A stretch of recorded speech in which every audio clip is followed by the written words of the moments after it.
Namo Buddhaya, selamat pagi adik-adik semuanya, apa kabar? Oke, semuanya pastinya dalam keadaan sehat walafiat ya. Nah, kali ini bertemu lagi dengan kakak, dan kakak akan menceritakan sebuah cerita Jataka yang bertemakan tentang sang sapi yang tahu membalas budi. Wow, pada penasaran kan adik-adik semuanya? Bagaimana ya sang sapi bisa membalas budi? Oke, kita langsung saja ya.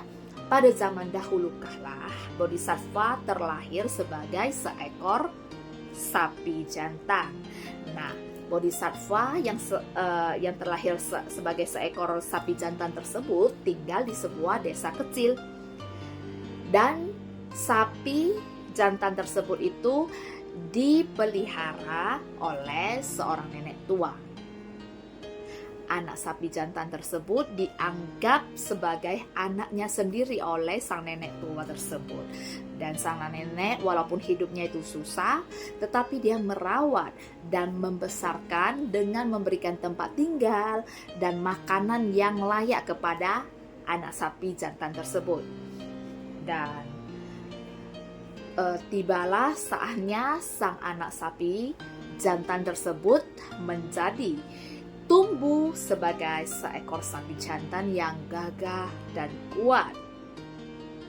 Suatu hari, seekor sapi jantan tersebut melihat sang nenek sedang bekerja dengan susah payah, dan beliau juga langsung mengingat dan berpikir, wah, saya dibesarkan oleh nenek dengan susah payah. Walaupun hidup nenek itu susah, tetapi nenek selalu memberikan yang terbaik, makanan dan tempat tinggal yang terbagus untuk saya, sehingga saya bisa tumbuh menjadi sapi jantan yang kuat dan gagah. Kemudian sang sapi lalu berpikir, saya harus bisa membantu nenek meringankan bebannya. Dan sang sapi juga berusaha mencari pekerjaan agar bisa membantu sang nenek. Tibalah suatu hari ada seorang pengusaha besar pengusaha atau pedagang besar. Dia membawa barang-barang di gerobaknya yang ditarik oleh sapi-sapi kecil. Tetapi sapi-sapi tersebut tidak mampu membawa barang dagangannya untuk menyeberangi sungai karena bobot barangnya itu lebih besar dan lebih berat. Jadi sapi-sapi yang dibawanya untuk menarik gerobak tersebut tidak mampu untuk menarik gerobaknya menyeberangi sungai. Kemudian dia melihat sang sapi jantan tadi sedang berada di sebuah tempat di dekat sana, dan dia pun menghampiri seorang penggembala yang berpas-pasan lewat di sana. Halo, Bapak, saya mau nanya nih, sapi jantan itu punya siapa ya? Karena saya membawa barang-barang yang cukup banyak, tetapi sapi-sapi saya tersebut tidak mampu menariknya untuk menyeberangi sungai. Jadi saya ingin menggunakan jasa dari sapi jantan tersebut untuk membantu saya menyeberangi barang-barang saya tersebut melewati sungai. Jika sapi jantan tersebut bisa membantu saya akan memberikan jasa uang 1.000 keping emas, begitu beliau ucapkan seperti itu. Sang gembala tadi lalu berkata, oh, itu tidak punya siapa-siapa, Anda boleh pakai saja, gratis, katanya seperti itu. Kemudian sang pedagang tadi langsung menghampiri sapi jantan hitam tersebut dan berkata kepada sapi tersebut, halo sapi, nah, saya melihat kamu itu gagah dan besar. Kamu pasti mampu membantu saya menyeberangi barang-barang saya yang banyak itu ke seberang sungai. Nah, kalau kamu bisa membantu saya menyeberangi barang tersebut, maka saya akan memberikan 1.000 uang keping emas kepada kamu, sapi. Lalu sapi pun oke, ya. Jadi sapi lalu membawa barang-barangannya itu menyeberangi sungai, ya, satu demi satu sampai 500 gerobak kalau tidak salah. Nah, itu sungguh-sungguh sangat berat dan melelahkan banget ya adik-adik, bukan? Oke, jadi setelah itu, setelah semua gerobaknya itu dipindahkan ke sana, menyeberangi sungai, lalu sang pedagang tersebut memberikan, ya, sekarung yang berisi emas, ya, tetapi hanya 500 keping.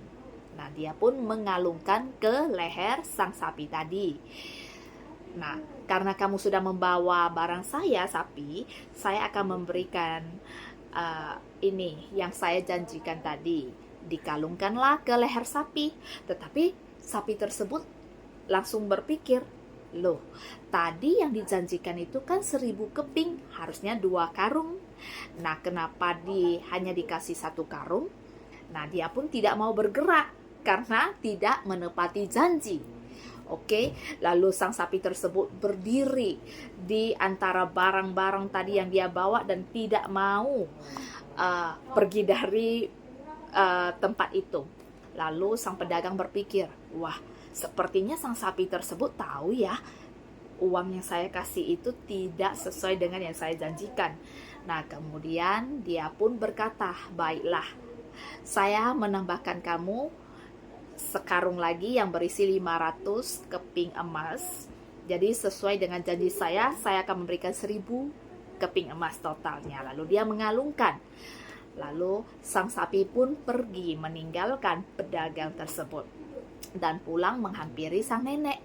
Lalu sang nenek berkata, sapi, kenapa anakku, kenapa kamu tampak lelah dan kenapa ada 2 karung emas di leher kamu? Lalu sang gembala tadi yang lewat langsung berkata, oh, itu tadi si hitam telah bekerja membantu pedagang menyeberangi gerobaknya dan dia mendapatkan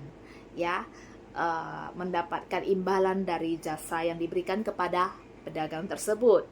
Jadi sang nenek pun berkata, ya anakku, mengapa kamu bekerja demikian lelah untuk membantu saya?